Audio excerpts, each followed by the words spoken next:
Hey guys, James from the Research Revolution. I'm over here on Zero Hedge. Former Bank of America banker found guilty of 2 murders, jailed for life.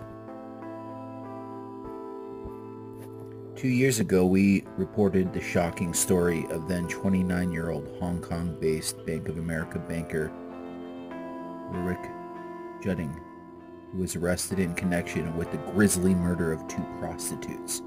One of the 2 victims had been hidden in a suitcase on a balcony, while the other, a foreign woman of between 25 and 30, was found lying inside the apartment with wounds to her neck and buttocks.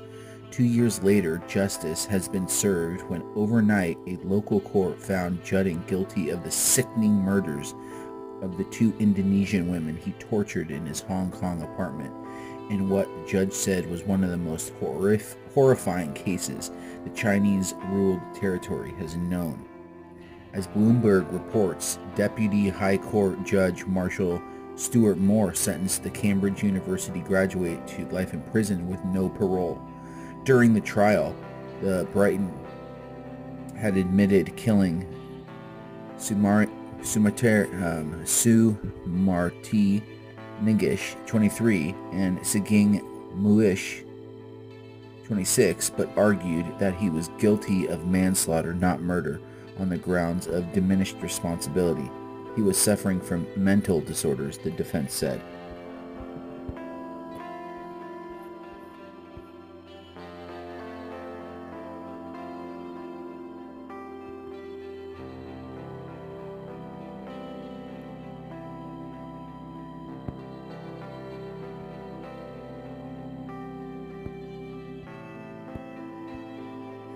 The defendant was so morally corrupted by pornography, drugs, and alcohol, and a general life of debauchery with a huge salary to fund his depravity, Judge Stuart Moore said Judding was considered a high-risk person, and the repetition of the offense of murder is highly likely if he was given his liberty in the future. Judding, the grandson of a British policeman in Hong Kong and a local Chinese woman, had argued cocaine and alcohol disorders as well as personality disorders of sexual sadism and narcissism had impaired his ability to control his behavior. Evidence presented during the trial included video recordings Judding made while torturing one of his victims. His cocaine use also featured, with the prosecution saying that the 26 bags of the drugs were found in his apartment. The prosecution rejected this, stating Judding was able to form judgments and exercise self-control before and after the killings. Filming his torture of Ning Sil on his iPhone, as well hours of footage in which he discussed the murders, binging on cocaine, and his graphic sexual fantasies. The murders were even more damning because Judding had been given every possible material advantage in life, from a very privileged upbringing to a great career and immense paycheck. The judge said they are sickening in the extreme and beyond a normal person's imagination. There are insufficient superlatives to describe what he did.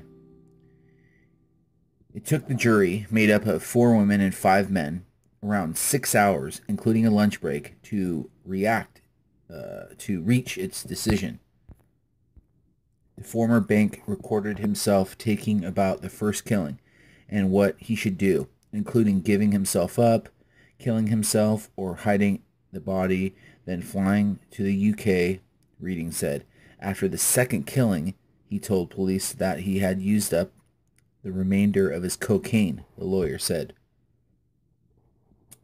Rick Judding, now 31, had denied murdering Sumarti Ningish, 23, and Se Neng Mujayish, 26, in 2014 on the grounds of diminished responsibility due to alcohol and drug abuse and sexual disorders.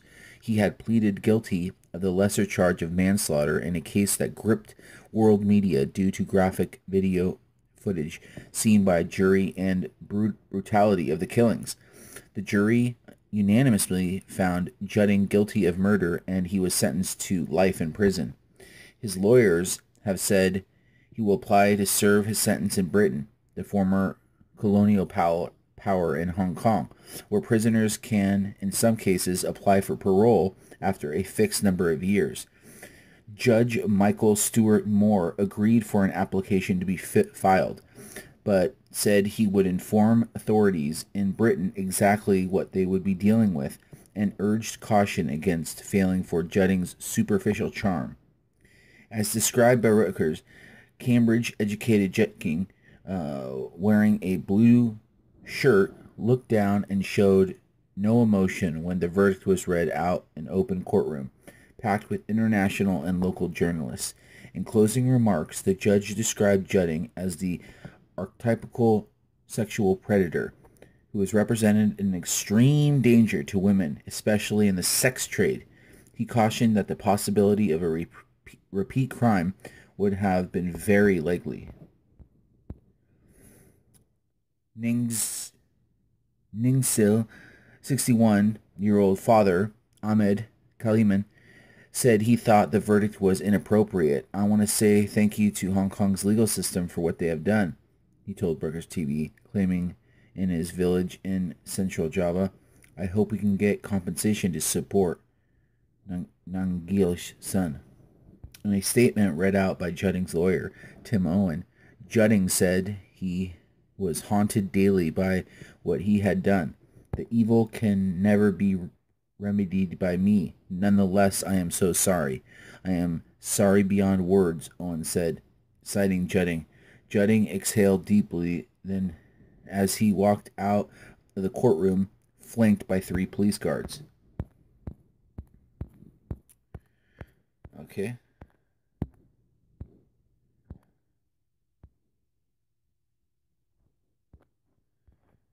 That's it. That's it. That's crazy. That's crazy.